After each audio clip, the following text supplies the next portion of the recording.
Hello, Old School Comics. Today I have another random comic book review.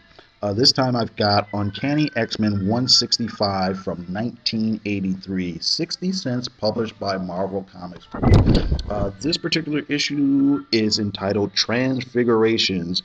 It's written by Chris Claremont. The penciling is by Paul Smith, and the inking is by Bob Wiacek. Basically, what's been going on is this is the second to last chapter of the Brood saga, and what has happened so far is the X-Men have been fighting the Brood, who are this race of evil, bug, creepy creatures, nicknamed the Sleazoids, and they meaning the Brood, have implanted brood eggs in each of the X-Men. So it's literally, you know, only a matter of time before the brood eggs hatch, kill the X-Men and take over their bodies. Uh, Here, like I said, the X-Men are lost in space, and they just have to deal with the fact that it might be only minutes before they change into like brood themselves. We have a cutaway scene of a meanwhile back on Earth with Stevie Hunter, Moria McTaggart, and Professor X. And basically, Moria tells Professor X that um, they've been requested to take in a young lady named Karma, who's a mutant and trainer and all that sort of thing. And at first, Charles refuses, and Moria's like, fine, whatever. There's other places she can go for help. Maybe I'll send her Magneto. Maybe I'll send her to the Emma Frost school. And at this time, Emma Frost was still a bad guy. So Charles is like, hey, what? You're going to turn her over to the evil mutants? And she's like, hey, she's somebody that needs help. If you don't want to help her, at least they'll, give her some sort of chance or whatever. And Charles thinks about it for a moment and basically reconsiders. And then we cut to Storm, who's on a space shuttle all by herself, and she's really distraught about what's going on. And we see her actually start to change into a brood, but then all of a sudden the change stops. So Storm uses her power to like blow up the ship with her in it. Uh, I guess in order to, kill not only the brood creature but herself, because, that's the only thing she can think of to do. And as she's floating in space, we see a shadow come and sort of overtake her, and then the panel goes black, and we don't know what's going on.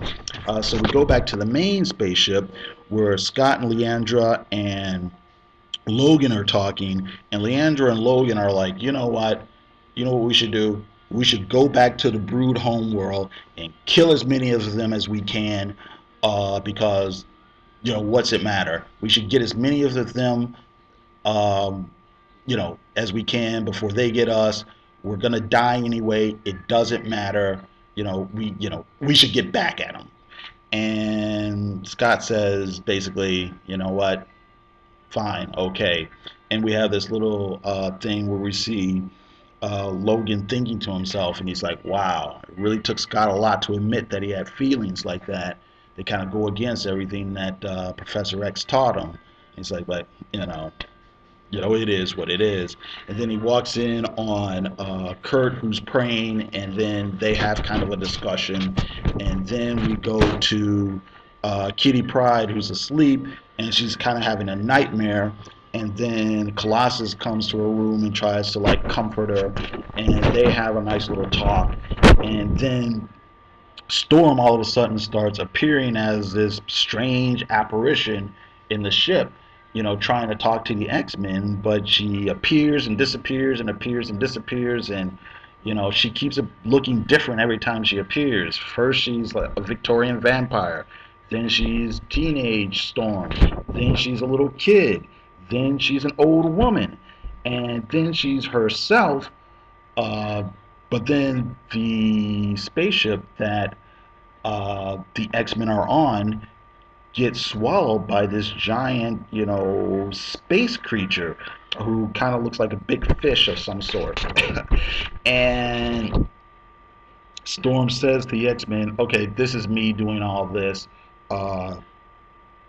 The giant fish is one of the Akanti, one of the Brood's living starships. These are beings that the Brood has enslaved and so on and so forth. And she says, I and the Akanti are one, and I have a great message for you. And then that's the end of the issue. And then we get the little tag here. In 30 days, the X-Men's final confrontation with the Brood, wherein they'll either live free or die.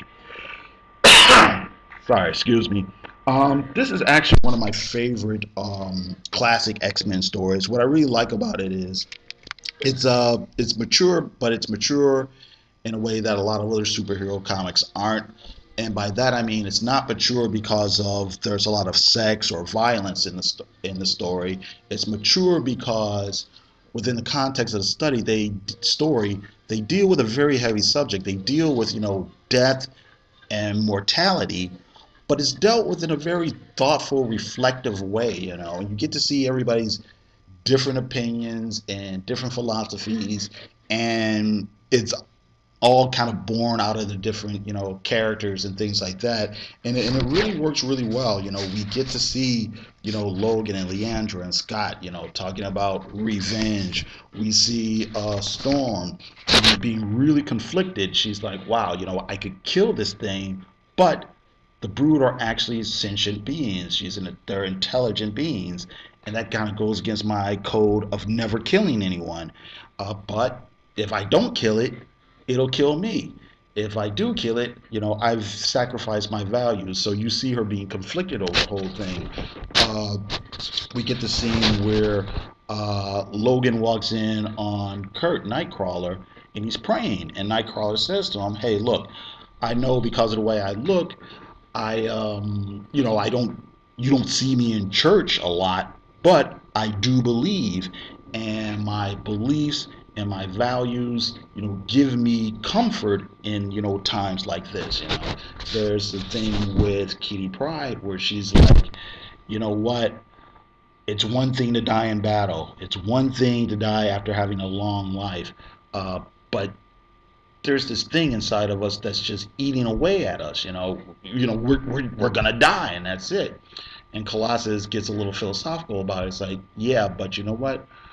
We're dying every day anyway. We're always gonna die. Nobody knows how you're gonna die or anything. The only thing you can do is live your life the best way you can, and maybe you can put off the inevitable. But the whole idea of dying, that is part of life, and being able to accept it. There's also a pretty interesting part here where, like I said, Colossus is trying to comfort Kitty, and she says, gee, I wish I was older. And Colossus says, so do I. And what's going on here is, keep in mind, this is a code-approved comic book, so from the early 80s. So nothing's really explicit. It can't be stated outright, but the reader can imply what's going on. You can imply, or infer, I should say. Wait a minute. The speaker implies, the listener infers. So yeah, you can infer that she's saying, yeah, I wish I was older because she wanted him to make love to her. But Colossus says, you know what? You're not older, okay? And she says, what's it matter? We're going to die. Who cares about playing by society's rules at a time like this? And Colossus says, you know what? It does matter. And you just never know what's going to happen. And of course, then that's where Storm starts appearing on the ship and so on and so forth. And like I said, let's see here. It's all done with a good amount of taste, and it's really interesting. And like I said, it's really reflective and it's thought provoking in a good way. Of course, you get some really nice art from Paul Smith. Very elegant looking, lots of clean lines, lots of simple shading. Well, there's not a whole lot of hard like cross hatching and things like that, but very elegant, very clean looking, and it works. It's Paul Smith's art is really remembered as one of the high points of the X-Men during this time period. Let's see here. I don't know if there's a whole lot of interesting ads in this one. Well, there's a inside cover ad for Cracker Jacks. And if I had to put money on it, I would guess that it's maybe being drawn by Neil Adams, but there's no credits or anything like that on there. Let's see here. There is Bubblegum ad. There is an ad for Daisy BB guns. There's the typical. Oh, here we go. This is pretty interesting. There's an ad for the Spider-Man video action game cartridge. And what's interesting about it is the reproductions of like the graphics of the actual game, and it's just so primitive looking, and it's just really interesting to note how far like graphics and animations for video games have come from these old days, till now, And what else do we have? Yeah, just kind of typical classified ads that you would see in the comic books around this period.